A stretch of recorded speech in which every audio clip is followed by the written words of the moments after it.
Selamat pagi anak-anakku yang terkasih.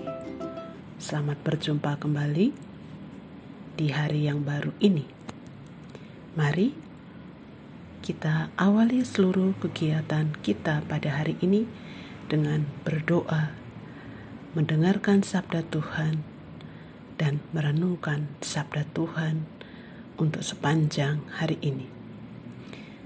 Kita siapkan hati dan diri kita sikap untuk berdoa.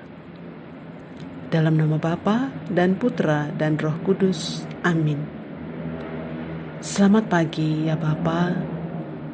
Syukur dan terima kasih atas rahmat-Mu yang senantiasa Kau limpahkan bagi kami.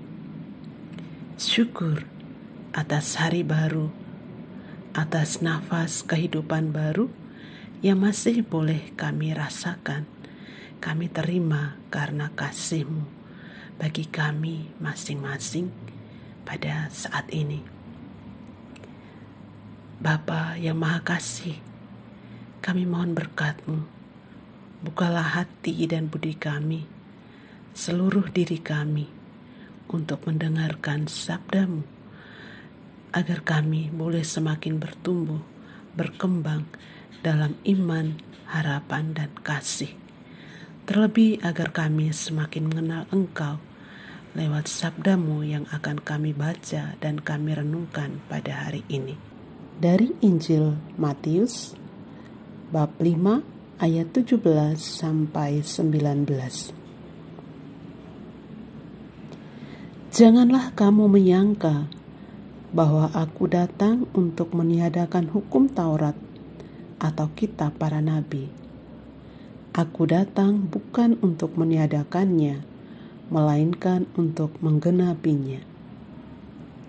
Karena aku berkata kepadamu, sesungguhnya selama belum lenyap langit dan bumi ini, satu iota atau satu titik pun tidak akan ditiadakan dari hukum Taurat sebelum semuanya terjadi.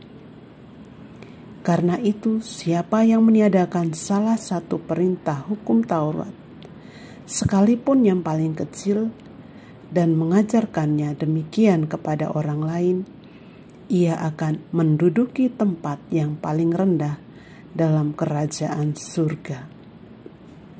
Tetapi siapa yang melakukan dan mengajarkan segala perintah-perintah hukum Taurat, ia akan menduduki tempat yang tinggi di dalam kerajaan surga. Demikianlah Injil Tuhan. Terpujilah Kristus.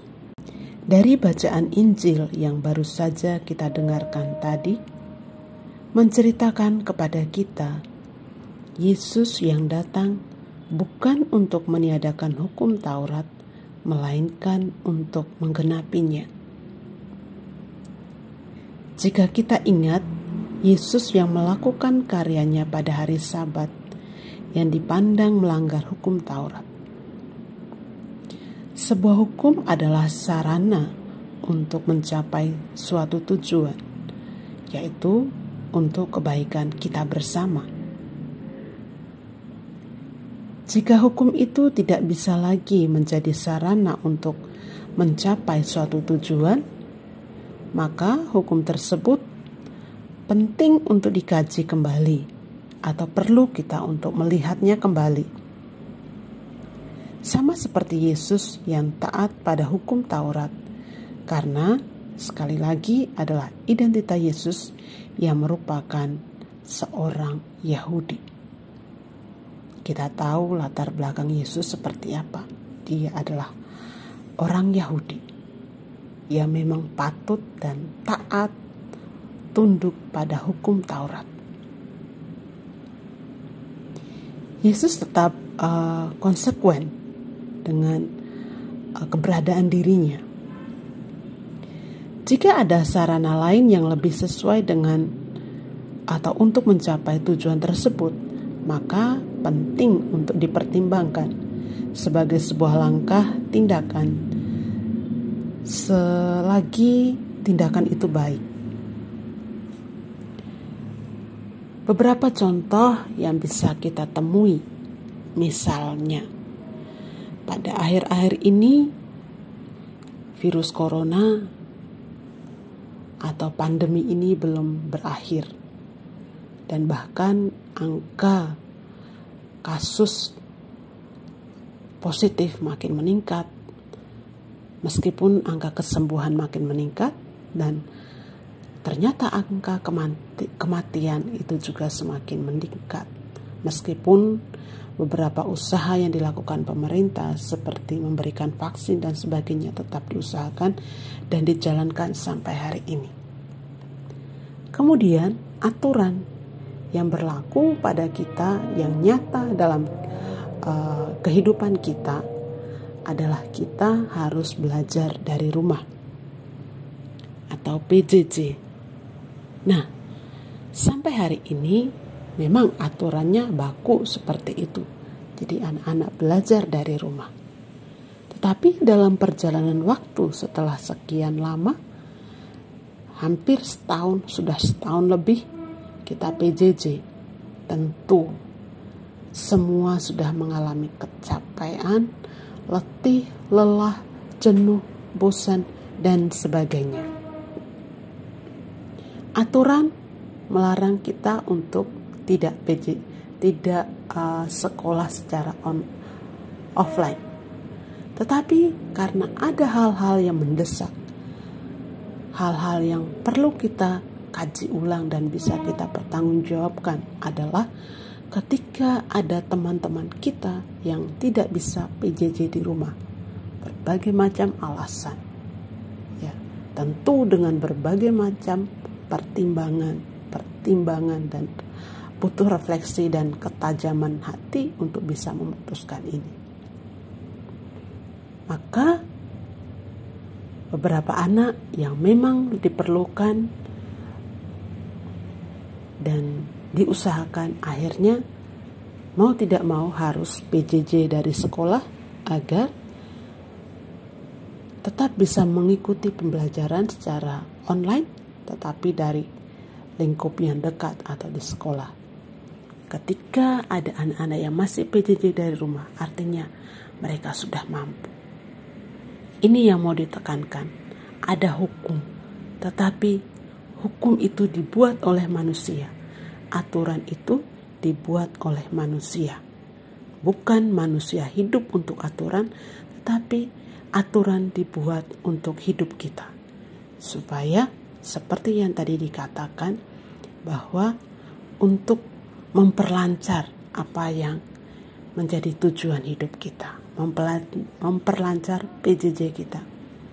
Bersyukur bahwa ada yang sangat lancar sekali dari awal sampai hari ini.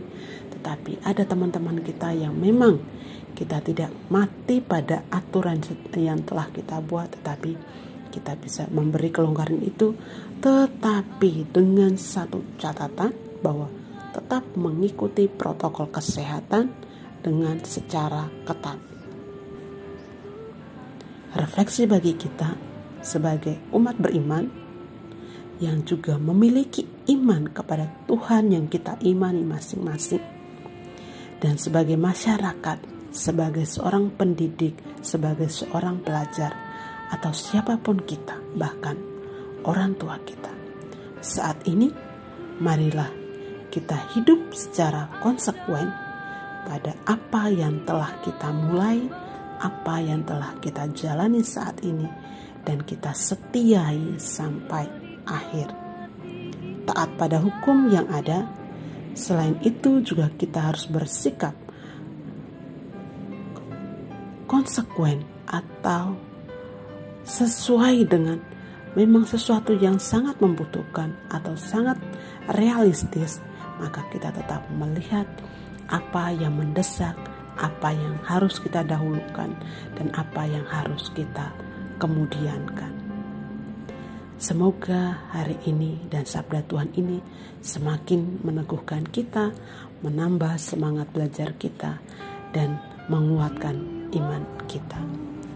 Tuhan memberkati. Amin. Tuhan yang Maha Kasih, Yesus yang Maha Baik, kembali kami bersyukur kepadamu atas berkat-Mu bagi kami. Kami masih mohon berkat-Mu sepanjang hari ini dalam seluruh aktivitas kami, PJJ kami, Papa Mama kami, para guru, sahabat-sahabat kami, dan mereka semua yang mencintai dan mendukung kami. Berkatilah, sentuhlah kami anak-anak-Mu dengan kasih-Mu, agar hari ini boleh semakin berkenan kepadamu dan kami semakin menjadi berkat bagi hidup kami dan bagi mereka yang ada di sekitar kami. Hati kudus Yesus, aku percaya akan kasih-Mu. Santo Fransiskus Xaverius, doakanlah kami. Mer Mari, doakanlah kami. Amin. Dalam nama Bapa dan Putra dan Roh Kudus. Amin.